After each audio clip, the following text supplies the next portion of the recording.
West Denver. Sleep deprived and heavily caffeinated. All right, let's do this then. This is the Jeff and Bill Show. I don't agree with that. They don't always agree, but hey, at least they have coffee. Coffee. And each other. I love you, man.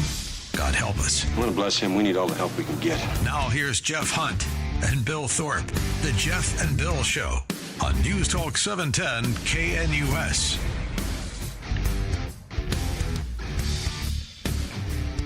$8 a.m. in the Mile High City on this Tuesday, July 29th, 2025. Good morning, Denver, Colorado. You've tuned in to the Jeff and Bill Show, News Talk 710 KNUS. I'm your co-host, Jeff Hunt, along with Bill Thorpe, bringing you the freshest insights, hottest takes from the right, left, and center. Coming up after news and comment with Blake Olson. She's got a show on 710 KNUS Saturdays at 1 p.m. Jennifer Kelly's going to join us. Jennifer lives just around the corner from where the shooting took place in Manhattan yesterday.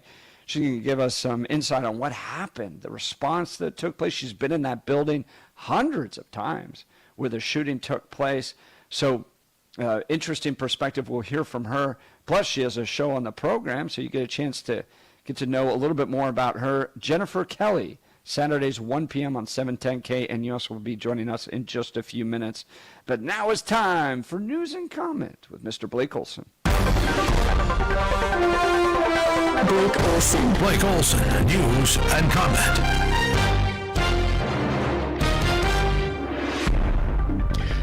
Good Tuesday morning, 69 and overcast with some lightning and thunder, little showers in the area.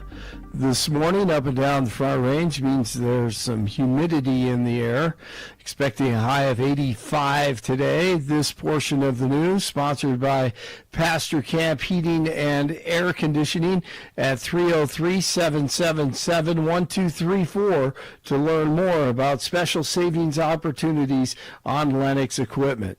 Our top story, 27-year-old Shane Tamura from Las Vegas, who has a history of mental health issues and played high school football in Las Vegas, went to a high-rise where the NFL has offices and shot and killed 4 people, including an NYPD officer on Monday. Then he killed himself. He committed the crimes in the lobby and the 33rd floor of the high-rise. The 36-year-old officer was killed in the lobby. He was off duty and working security. Another victim remains in critical but stable condition, and several others suffered minor injuries while escaping. Mayor Eric Adams. Hats off to the men and women of the New York City Police Department and our partners for immediately going in the building, going floor by floor, doing a search, looking for any incendiary devices to conduct a very thorough investigation. The shooter wrote in a note that CTE was an issue in his life, but you can't discover it until you're dead, and Adams believed he was targeting NFL employees. And I don't take it for granted. I don't want you to take it for granted. Anybody out there, I don't want anybody to take it for granted because it's real. Everybody in this room, I guarantee you, have been affected by that C word. CU Buffs head football coach Deion Sanders says he's now cancer-free after undergoing surgery for bladder cancer. Doctors discovered the tumor during a routine vascular checkup and confirmed it was a high-risk form of the disease. Sanders chose robotic surgery to remove his bladder, and a new bladder was created, which is amazing, during the same procedure. He's urging others to get checked, noting the importance of early detection. Somewhere in your life, some parent, some friend, some loved one, somebody has been affected or infected. Some people have beat it. We have a player have beat it on our team, right? Family members have beat it. And I'll be darned, I think I will have a wonderful team, ain't it, Doc? We gonna beat it, ain't we? It's beaten. It's beat. Says he's ready to coach and jokes that there will be a porta potty near the field. It's been a struggle for him the past few months, as not many people knew about it. DJT with a ribbon cutting this morning at his new course in Scotland before he comes home. Reports say Obama clapper Brennan, Clinton, and Comey are all lawyered up with hundreds of attorneys. And how about James Comey? Should be behind bars right now. Back in 2023, this is incredible, the corruption king of the FBI wanted to hunt down patriots. I think it's really important that we send a message of general deterrence about January 6th. Never again is the message. You can disagree, you can march, you can make signs, you can shout through bullhorns, but don't you dare ever try to interfere in our constitutional processes around the transfer of power. We will hunt you to the end of the earth, even for a misdemeanor, and make you pay for that to send that message. And I think that message is being sent. Mm-hmm. I worried a little bit that the message wasn't being sent well enough inside the FBI so the workforce understood. And I also worried, although I have great admiration for both of those leaders, I worried that they weren't also speaking out to defend against the lies being told about the FBI. He committed even more serious crimes, right? I think we need to hunt him down. My position has been, all right, you want to prosecute the hell out of January 6th? All right. Yeah. If people went in, did stuff, especially if they hit a cop, all right, go ahead. Yeah. Prosecute that down to Yes. the ground. Who shot at the Capitol in 2020 in Colorado? Lefties. We don't know. Lefties did, but no one got. Someone took out a gun and shot. Yeah, well, you're right. We don't have names. Capitol. Correct. We don't have names. Who did that? All the private property. We didn't pick apart. We didn't pick apart surveillance video to look at who was burning cities in 2020. Mm-hmm. None of that stuff. So you're gonna bring the entire weight of the federal government against the people in January 6th. Okay, all right. Just make it fair. And I think there's a very fair argument to be made that what happened in 2020, the cities that were burned, the businesses that were ruined, people that lost their lives in 2020, brought more damage monetarily than what happened on January 6th. But I mean, that's what frustrates me is this double standard that takes place where James Comey's going to go, never again. We're going to send a message. I'm going to unleash the power of the federal government to hunt you to the ends of the earth, like he just said. Yeah. Okay, but then if you burn businesses in 2020 or shot at the Colorado State Capitol in 2020, took down statues of which have never been replaced at our state capitol, nobody got prosecuted for that. Absolutely. No, you are correct. None. Zero. Double standard. His is a double standard. I mean, he overturned everything. He turned this entire country upside down with a lie. He and 4 or 5 others, maybe 5. So he's a crook. He's corrupt, and we need to hunt him down. They did go through videos, though, for Black Lives Matter riots and those things over that summer. They did. They used Facebook videos. They used publicly available videos in order to track down those people that were responsible. So they did. You may not agree with the idea, but they did. I don't think it was at the same level. Sorry. I mean, I just don't. I mean, what do you mean by defined by the same level? What do you mean by the same level? I think you had some. I think you had they some were in got prison for 2 violations, days in jail. But yeah, no, the level of prosecution is night and day. Yeah, I'm not sure. I know there were hundreds of people that were arrested just for going into cities that had curfews. Again, I get it, the idea that we're seeing this necessarily through a political lens, but I believe that there were prosecutions inside of the Black Lives Matter riots, more than 15,000 people charged. There were hundreds of people that were charged with violating curfews, and not everybody that showed up at January 6th was charged. I understand some, I feel, were overcharged, but there were some violent things that happened both times, and people were charged. In one case, President pardoned a whole bunch of people. But again, going back to the videos were used in both cases from both police and from average citizens trying to track down who was responsible. It was used in both cases. But as he said, they hunted down J6 individuals. They did not hunt down. They did not hunt down those responsible for the riots. For the BLM here's the idea: is you guys just you two may not agree on the definition of hunt down. You probably are defining that one way, and that's it. So the idea of them going and finding them after the fact, they did do that in the Black Lives Matter case. But the idea that they did do that in cases inside of January 6th as well. But you probably won't be happy about that. But that would be the hunting down you're probably talking about. I'm just guessing. I don't know. Yeah, so you had how many people were charged in January 6th? Again, I don't know because I didn't pull it up. I didn't know this was going to be a subject of I'm going to look discussion it at up. this point. Hundreds, right? I mean, what am I saying? Okay, Thousands. so- and then- I don't think thousands. I don't think I that's can correct. tell you BLM because I just looked that up. So in the BLM riots nationwide, you had 300 individuals who were charged with federal crimes. However, many of these charges were federal, later though. dropped and But wait, dismissed. That's federal. There are state charges as well. There's more than 15,000 people that have been charged. So and then you had 1,500 individuals charged at January 6th. So federal crimes, January 6th, 1,500. Federal crimes, nationwide BLM riots, 300, But many aren't of they which both- were dropped. Hang on. Are they both federal crimes?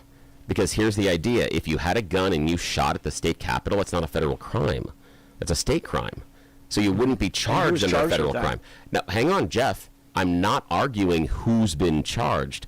I'm arguing how you're siloing the charges. When we only deal with federal charges on Black Lives Matter, it's not necessarily applicable. The federal charges are there because they broke on January 6th because they broke into the Capitol. That's federal. It's not the same thing. And Black Lives Matter, they're state crimes. So saying only federal crimes, and if you said over the course of the Black Lives Matter riots, how many people committed a federal crime? You probably would say very, very few would commit a federal crime. There are probably a lot of state violations. So if we equate, So we how many can't just do people- federal. We just can't do both. How many people do you think were convicted of crimes related to 2020 George Floyd protests in Denver? I don't know. 33. And then the Okay. Denver City Council approved a $4.7 million settlement against the police for some of those arrests that took place. I mean, the point, and I think it's very clear. I mean, obviously, Bill, you could disagree, but I think the level of prosecution is night and day difference. And you hear from Comey right there. I'm going to hunt you down to the ends of the earth to prosecute you, to send both that never again will you act like the way you did on January 6th. And then in Denver, groups- you get 33 people prosecuted. Nobody knows who shot at the Capitol. Are both and then we groups settle guilty of the for same $5 thing? million. But are both groups guilty of the same type of actions? I think that's important because if we're going to talk Well, about they're both number of rioting, people, aren't they? no, are they guilty of the same kind of actions? Because they both are rioting, but the context of where, when, and how are vastly different. The rioting at night, while not acceptable, is vastly different than the riot during a session of Congress. That's a different thing entirely, in my mind. It may be the same thing in your minds, and that's okay. I don't know. I think look if at you're the a small video. business owner, go ahead. No, I was going to say, if you look at the video, to me, they weren't as violent. The wasn't as J6ers, they weren't as violent. I mean, if you take out the plants in there, they weren't as violent. I mean, they were walking into the Capitol. No, they broke in. I mean, you understand that, Blake. Well, Videos. Blake, allegedly, No, they broke don't in. do that. Don't do that. We watch it. I'm sorry. I'm not going to let you do that. We watch this on live television. I We watched watch 2 them break hours through of that, windows. and We watch them break through windows. We watch them break through doors, and we know why. Right. In a group setting when you were outnumbered, why the police behaved the way they did. But that doesn't excuse the behavior of the people that defecated inside the Capitol. Doesn't excuse the behavior of those that crushed police between doors. Doesn't excuse the behavior of the people that chanted for the death. Crushed of people individuals. between doors. Who was getting crushed between doors? The There's only a police person that officer. was There's a police officer. There's a police officer There that was suffered a- broken and there ribs was a because they were veteran who crushed between was shot doors. and killed Hang on. by a police officer. What was the veteran doing at the time? Actually, she wasn't. What was she doing? I don't think she was threatening at all. No, I I think she didn't was ask that. getting I asked what crushed. was she doing. She was trying to break in the door. Yeah, she was trying to break I through think. a door that there I was. Wait, hang on. think. She was trying to break through a door that had been barricaded, that had members of Congress on the other side, and there were armed officers saying, "Don't do it," and to stop. If that was a business, hang on. If that was a business and there was a business owner standing on the inside and someone was breaking through the door to gain access to the business and the person opened fire and shot the person, we wouldn't be going, oh, I can't believe that happened. Same thing. Same thing. I'm not saying it's okay. Same thing, though. Her behavior in the context matters. You point out matters. same thing in one capacity, and then you say different thing in another capacity. And what I'm saying is same thing in both capacities. Look, the BLM riots resulted in $2 billion of damage, 2,000 police officers being wounded, and 19 deaths. Okay? And I'm just saying the prosecution of the J6ers and the prosecution of the BLM rioters were not the same. They just weren't. Here's the problem. No, they weren't. They were let out the night of. I understand that, but guess what? Dr. James Craig can come into the jury today and say, guess what? The state's prosecution of every accused murderer isn't the same. That's all you're doing. And every single person that faces the law as a defendant says they're not prosecuting all these crimes legally or not equitably. Everybody that is pulled over for speeding says they don't catch all the other people that were speeding in front of me. That happens all the time. We have. But Bill, it's like saying, no, Jeff, if we have it all the time. No, prosecutors make choices all the time. If the prosecutors were prosecuting white people a whole lot different than they were prosecuting black people, we'd say there was a difference in prosecution. That's what I'm saying here. You have James Comey saying, I'm going to hunt you down to the ends of the earth to prosecute you, to send a message. And I'm just going, you didn't do that with BLM? You had $2 billion of damage and 2,000 police officers and 19 deaths. And in Denver, you had 33 people arrested. Most of them were released. This is the problem. And I'm just going, here's there's the problem. a difference in prosecution. You're and looking based in politics. You're looking for the feds to prosecute state crimes. Those are going to be different. That's the problem that we have at the core of this discussion, is that the majority of the BLM crimes are state, where the J6 thing is federal. And it doesn't matter. James Comey, who's a federal prosecutor, can have a certain idea and attitude. State prosecutors can have different attitudes. State prosecutors here in Colorado have different attitudes. We look at what happened with Beth McCann when she was the DA down in Denver versus what we have in other areas around the state. Even different DAs prosecuting state crimes inside of a state charged differently. And oftentimes that's just how it happens. That's just how it happens. Politics. Just how it happens. No, it doesn't just happen. It's based in worldview and politics, which is the point that we're getting at. It's why there's a recall for the 18th Judicial District DA right now, because her worldview is soft on crime. And a lot of these prosecutors are soft on crime when it comes to BLM, but a prosecutor like James Comey will go to the ends of the earth to prosecute you for January 6 crimes. I'm just saying there's a political difference here. We've got to get to Jennifer Kelly here, but go ahead, Blake. Okay, I'll wrap it up. Rockies back at it today at 440, 66 in Castle Rock, 67 in Nevada, 69 in Denver. Jeff and Billy continue. Blake Olson, News Talk 710 KNUS. Monsoonal moisture is back, and it's here to stay for a while. Expect partly cloudy to mostly cloudy today, upper 80s, kind of muggy with afternoon and evening showers and thunderstorms, lower 60s tonight. Highs will stay in the lower 80s Wednesday through Friday with a daily chance of thunderstorms each day, lingering till evening. Weather is a service of L&L Heating and Air Conditioning. For quick, trustworthy, and dependable service, call L&L Heating and Air Conditioning at 720-851-1691. Visit them online at bestdenverhvac.com. You'll be comfortable with L&L. Meteorologist Don Day in the 710 KNUS Weather Center.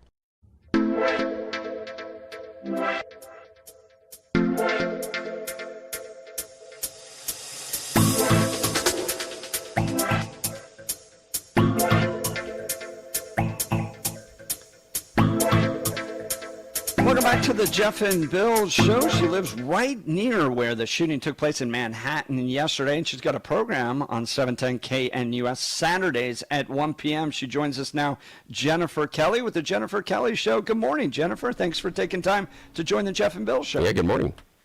Hey, guys. Good morning. It must have been a wild day yesterday. Give us some insight on what you saw, what's happening, what's the mood in Manhattan today after the shooting that took place? You know, it's odd. In a city of 8 or 9 million people, you can hear a pin drop this morning. Very somber mood in New York City. A lot different than yesterday, of course. And, you know, I live right around the corner from this building. I've walked by, hundreds of times, probably maybe 1,000 times by this building. Very popular building in New York City. There's, always people out front taking a smoke break, girls, at 3 p.m. walking out to get a Diet Coke. Just one of those buildings where everybody, sort of gathers, and it's just so shocking. When the news came in yesterday evening, it's just really surreal just to know what happened there. And, New York City's been through it. I know Denver's been through it as well, the last few years, but this is a new low for New York City, I think. That's Jennifer Kelly. She's the host of the Jennifer Kelly Show that you can hear on 710 KNUS Saturdays at 1 p.m. Jennifer, this shooting took place, I think, late afternoon, 3 or 4 p.m., right around the time that people are getting ready to leave, too. And I imagine that the chaos of the first responders trying to get to the victims, the police trying to secure the location, the media trying to figure out what's going on, the investigators piecing together the evidence, all really kind of brought that area to a standstill right around rush hour. Describe the scene yesterday in the midst of all of this. Yeah, pretty chaotic, and you add into that, how this guy was able to just, stroll right up to the building with a assault rifle in Midtown Manhattan is pretty unfathomable.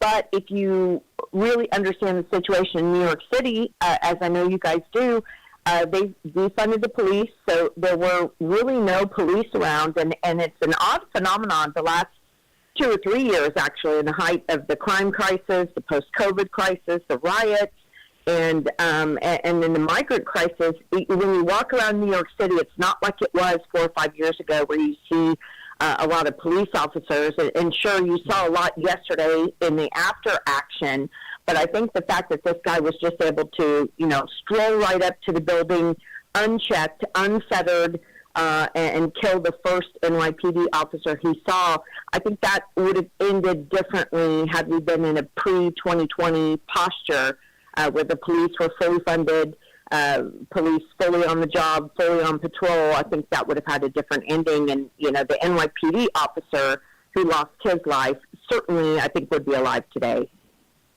Wow, that's Jennifer Kelly, the Jennifer Kelly Show. You can hear on 710 KNUS Saturdays at 1 p.m. She lives right around the corner from where the shooting took place yesterday. Jennifer, but there were signs that said gun-free zone.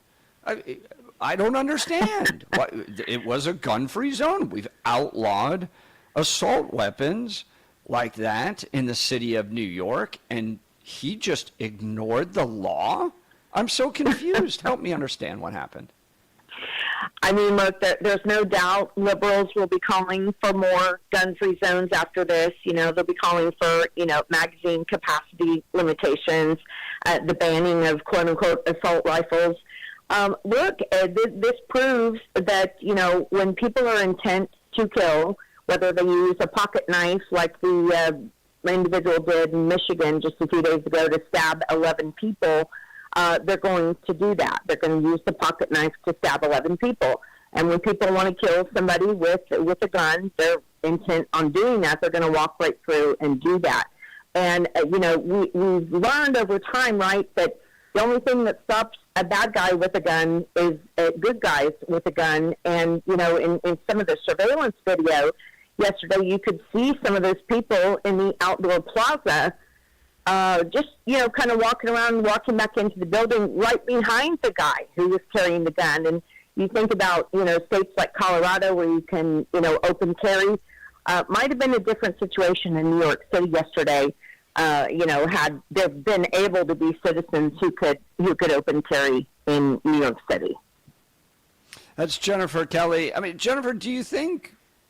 I don't see New York City, and Colorado's gotten a lot more blue recently, and in fact passed a lot of gun restrictions. But in the midst of these, you do get into political debates, and rightfully so, because people want to address a problem. So they're trying to look at policy solutions in order to address a problem. I don't blame folks for doing that. But New York City's so Democrat that at this point, what else could they add other than trying to get Nevada, where the shooter came from restricting its guns? I mean, you almost have to go outside the state. There's nothing that New York City could actually do that would have stopped this guy from carrying the gun yesterday, other than possibly having more police. I mean, that, in my mind, that seems to be the only policy solution here. You can't restrict guns more than New York City already has. Your thoughts? That's right. Yeah, that's right. In fact, if you fly into LaGuardia, they make it very difficult if you're flying into the state. They make it very difficult even if you have that reciprocal right to carry. You really get stopped even if you fly into, any of the airports in New York City. Well, the number one thing that we could do to solve it is to refund the police. And that really starts with electing a new mayor. And, it's interesting. In the last mayoral election in New York City, get this statistic, 91% of registered Democrats in New York City in the post-COVID era, post-George Floyd era, post-riots, post-defund the police, said they would cross a party line and vote for a Republican. These are 91% of registered Democrats, dyed-in-the-wool liberals, Upper West Side, the typical voter on the Democrat side, said they would cross the party line to vote for a Republican on the number one issue that was important to them at the time, and that was crime.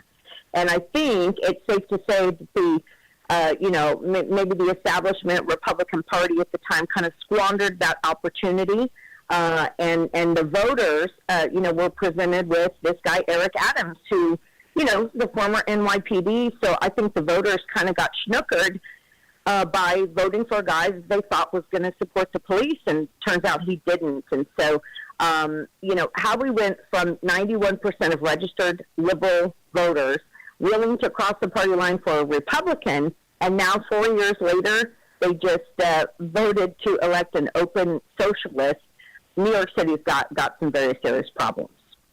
Well, let's talk about that. Jennifer Kelly, host of the Jennifer Kelly Show, 710 KNUS, Saturdays at 1 p.m. You've got an interesting race right now. Mondami, avowed socialist, communist in my mind, ready to become the mayor, wins the Democrat primary, strong sense that he may become the next mayor of New York City. Does this change anything? Does this activity take place? And I do want to bring this up. You're right about funding. I'm looking at the capital expenditures on the New York Police Department. In 2012, give you a sense, 2012, the city spent $250 million on the NYPD. In 2021, so just following the George Floyd stuff, $143 million. $250 million to $143 million is a dramatic drop. So in light of all that, in light of the lack of policing that's taking place and the shooting that took place yesterday, do you think Mondami could still win and be the mayor of New York City? I think it's more difficult for him to win for two things. Number one, people didn't know that much about him when they voted for him. And, I have a role as a press secretary for 20 plus years that, there's no such thing as bad press. And so when he was getting all of the press and peaking just before Election Day, I kept telling my Republican colleagues, I said, stop talking about this guy. You're giving him name ID. He's out there on the news every night. Stop talking about this guy, because people who are low information voters, mostly on the Democrat side, are going to vote for him, because Andrew Cuomo left a bad taste in everybody's mouth. People are kind of past Cuomo at this point, and they voted for Mamdani. And but I think two things have happened. Number one, the blowback after Mamdani won the Democratic primary, people are starting to learn his record very, very well, thanks to Fox News and some others. So I think people are having a little voters' remorse there, but he is still a clear and present threat. And, the popularity of people like AOC in New York, it's going to be really tough. And I think the Republican Party has some reckoning to see, do they want to keep Curtis Sliwa in, who only registered 1% in the primary, or do they want to, speaking of name ID, do you want to pick someone like Andrew Giuliani, who I think they should have picked last time? That would have been a great name ID. His father has this legacy and history of cleaning up New York. that would have been a good pick. That could also be a good pick this time as well. So I think there's still some wrangling and bargaining that's going to happen. But, man, that is a big funding gap that you just mentioned there. $250 million for the police, down to $149 million. And that matters. And what also matters is you have the most experienced NYPD officers fleeing for the last 2 or 3 years because not only is the funding not there, the support is not there, the morale is not there, and the litigation in New York City, if you're a police officer, is a nightmare. So, just look at the Daniel Penny situation recently. I had his attorney on my show a couple of days ago. Just look at what happens to Good Samaritans who step forward and help people. Look what happens to a police officer, and I represent a lot of police organizations. I raised $1 million for wounded police in the summer of 2020. And, these guys, if they even so much as clear leather, which means unsnap their holster and put their finger on their weapon as they approach a car, they have to fill out a paperwork report on why they tried to unsnap their holster, just to get ready, right? Because a simple traffic stop or approaching someone is the single deadliest event that a police officer could undertake. Sounds really simple, but that's where most officers get killed.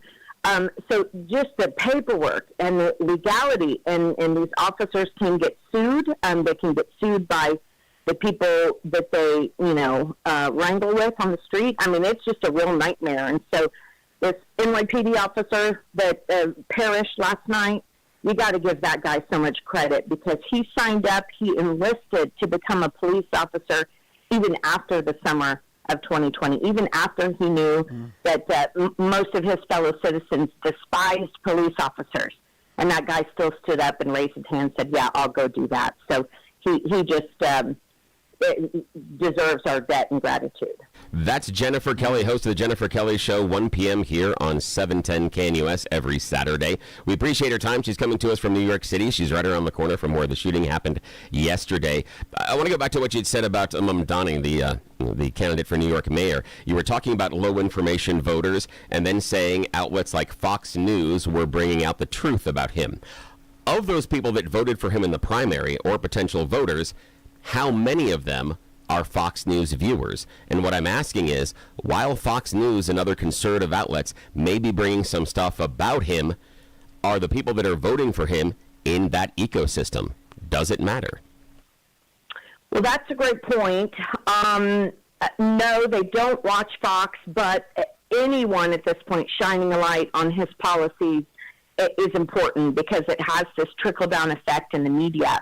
And, politics in New York City is interesting. It's a little different than, say, California or Colorado, where you're mostly in your cars and you're getting your news, through your cell phone. In New York City, there's a lot of, it's like walking around and you're digesting information about politics. So when you, walk to work, you're passing the newsstands where the New York Post is splashing, headlines about Mamdani's record. That does matter, and I've, won tens of millions of votes probably over the last 21 years of my political career, working in big states and blue states, and so that does matter in New York City to have people, walking by places. But does that make you a well-informed voter? Because that was the critique, that the voters from Mamdani weren't well-informed, and if the idea is they're going to get their news by wandering around through osmosis, I would counter that doesn't make them well-informed voters, regardless of political persuasion. Well, the trickle-down effect, though, it trickles down to the New York Post, which has millions of readers. It trickles down also to the New York Daily News, which I would say is closer to the Denver Post readership, liberal publication. And they have been starting to say, whoa, we voted for this guy. We better get to know him a little better. And liberals do read those papers. Even the New York Times has been doing some deep dives on Mamdani's policies because, look, if you're too liberal for the New York Times, you're probably too liberal for New York City. You need to, move to Cuba or something. But so it has had this trickle-down effect. The Fox News coverage, I think, started it, but it has raised issues about his record. about his policies, his radical statements, and that has trickled down to other publications, which those Democrat voters are listening to. And look, it has started to change the numbers. Cuomo has come up in the numbers, and so has the current mayor, Eric Adams. So Mamdani has come down a little bit. It's kind of virtually tied. They're all around 20%, 22%, so they're kind of splitting the vote at this point. The complication is going to be, and this has to be solved sometime between now and end of October, when the final, contestants have to be determined. One of these guys is going to have to drop out of the race. Either Andrew Cuomo, Eric Adams, the current mayor, which I don't think is going to happen, or Curtis Sliwa. And the middle of the road people and the Republicans are going to have to say, hey, who's our guy? Otherwise, those three guys split the vote, and Mamdani just walks into the mayor's office. So, pretty interesting. And then the city continues to decline, unfortunately. That's Jennifer Kelly. Jennifer Kelly's show you can hear here on 710 KNUS on Saturdays at 1 p.m. Her website, thejenniferkellyshow.com, thejenniferkellyshow.com. You can also follow her on X at Jennifer Kelly TV.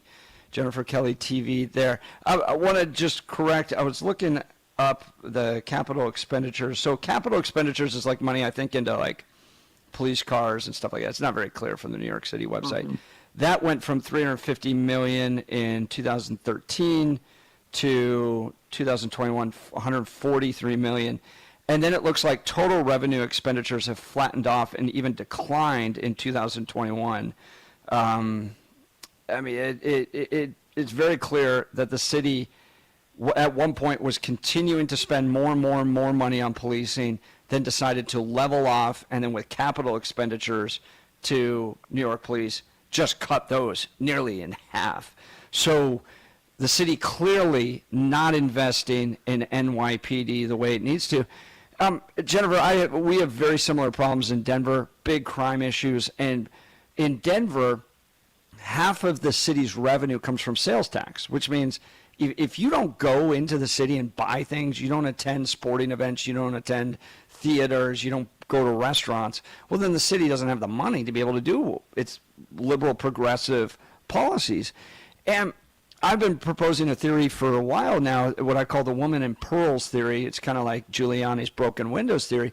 But what I've said is that people with disposable income, a woman from the nicer part of Denver, the Cherry Creek, Cherry Hills area, needs to feel so safe that she can walk from the theater to dinner in a fur coat and pearls. And if you can create a city that is that safe to where the people with disposable income can do that, well, then the city thrives. And progressives get all the money they want to come up with their little liberal programs. But when you don't take care of the basics, like, for instance, in Colorado, we've just launched a $3 million campaign in the city of Denver to get people to eat less meat. So they won't fund the police. They're cutting services. They're going to go launch a campaign to eat less meat.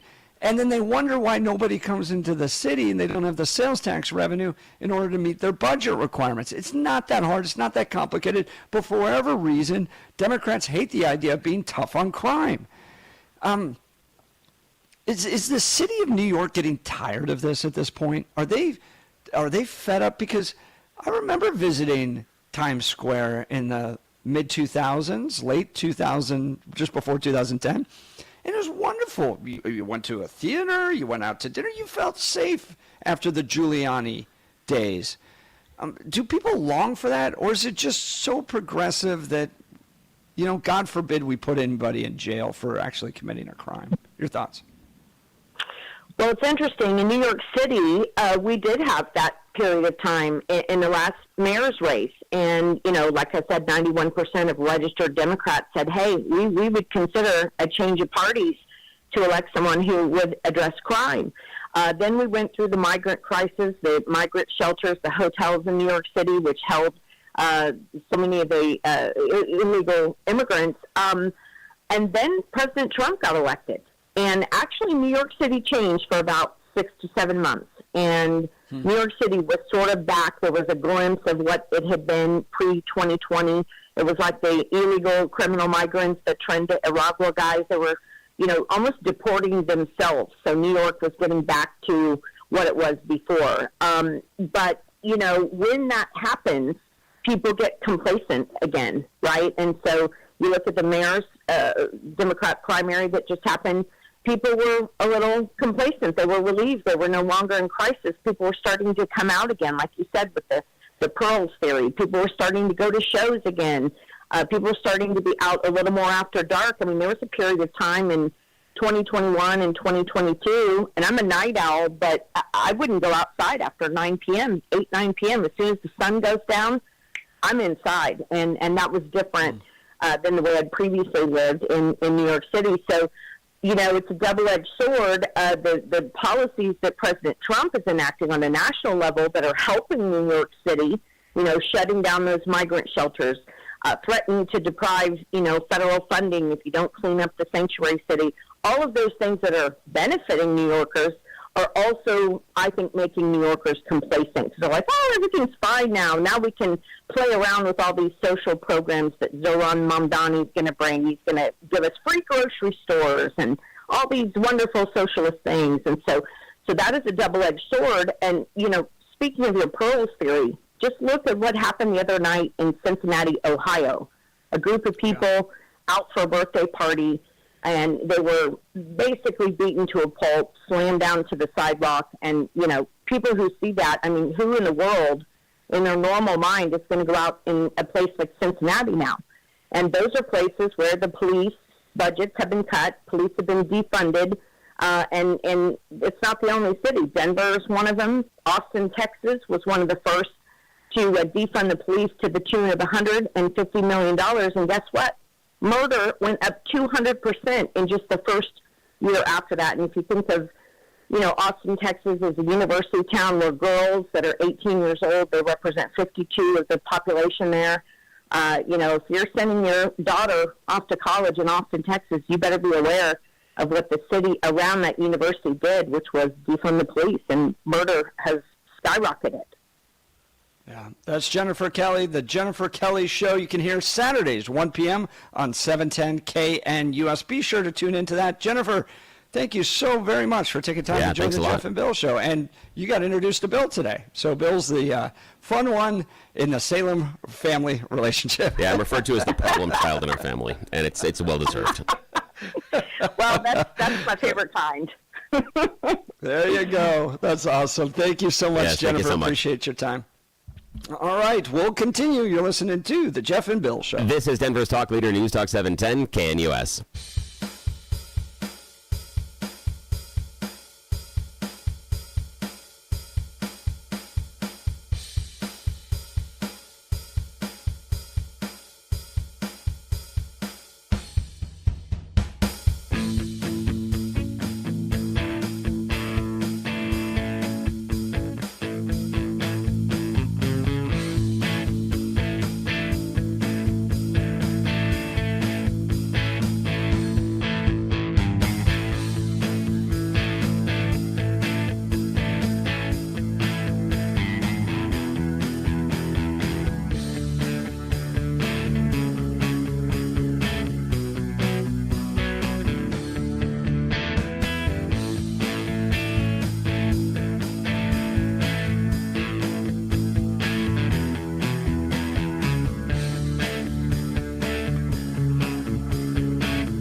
Welcome back to the Jeff and Bill Show. Great conversation with Jennifer Kelly. She's got a show on 710 KNUS from New York City, Saturdays, 1 p.m.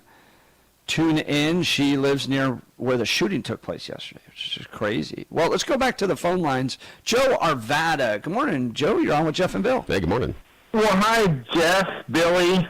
I actually called about really seeing the viewpoints here about J6 versus the George Floyd rioting, and it reminded me so much, I had to say it.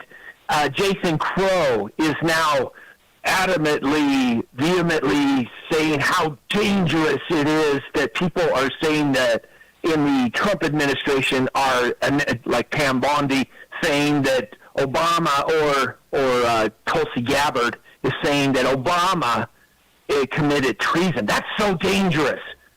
But Jason, you must live in a vacuum, because we just spent the last, nearly 10 years of every liberal on planet Earth telling us how dangerous Donald Trump is and how he committed this and that and the other. And all we got is Alvin Bragg just bending the law into some nonsense to get his convictions, and the same with Letitia James.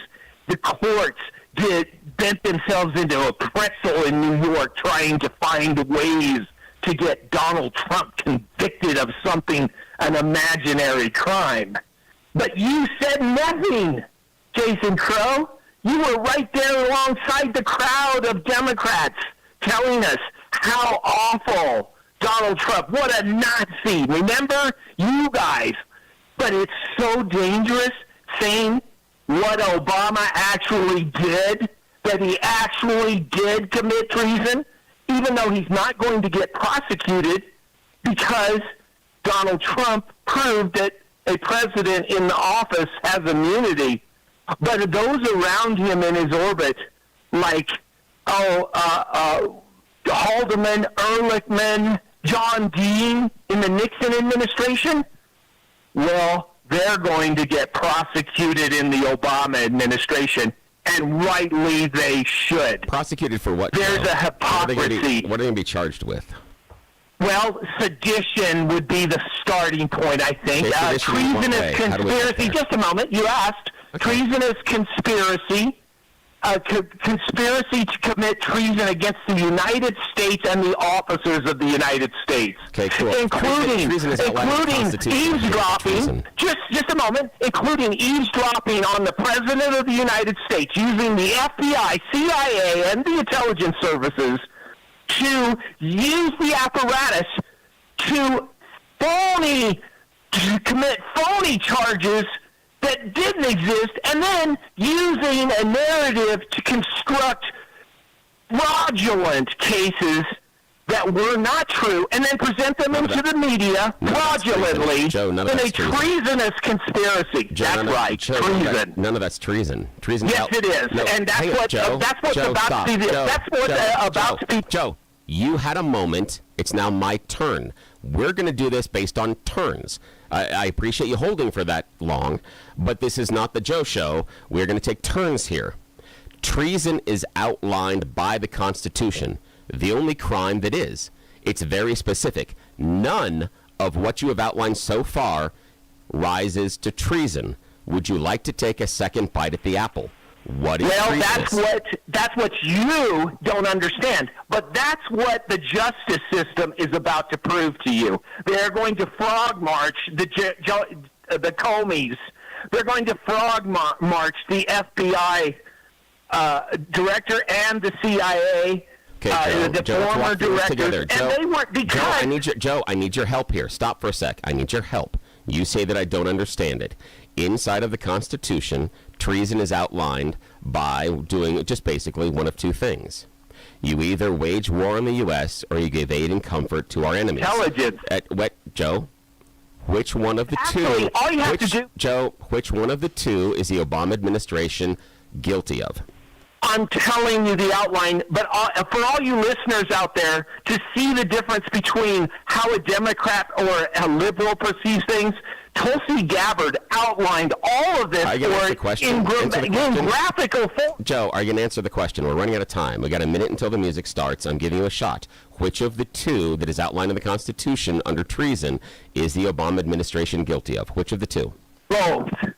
Both. So Both treason and sedition. No. I asked about treason. And you said both. They They're waged guilty war of and both. gave aid. That's what I'm telling you, though. So they're guilty of both treason and sedition. See, you weren't listening to me. You were just making speeches off the. Okay, I asked you very clearly. Treason's outlined in the Constitution, and that's either waging war in America or giving aid and comfort to the enemy.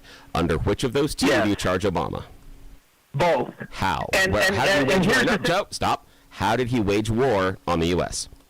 Well, here's a good example. He funded our enemies with our tax dollars. He took monies from the U.S. peoples and gave them directly to our enemy. Almost every administration can be found guilty of that. That's not treason. We know that. That's it's giving aid to the enemy. And every administration has given funding to individuals or governments that we don't agree with. Almost every single one of them. He can claim he was doing some kind of activity in the office of presidency. However, the people that are under him, they knew they were our enemies. Well, Joe, I'm sorry. I appreciate the phone call, but you can't make the case. They either have to wage war or give aid and comfort to the enemy. You didn't define either one of those. Can't get to treason. Phone lines are open. Join the conversation. It's hot, and you're listening to The Jeff and Bill Show. This is 710 KNUS.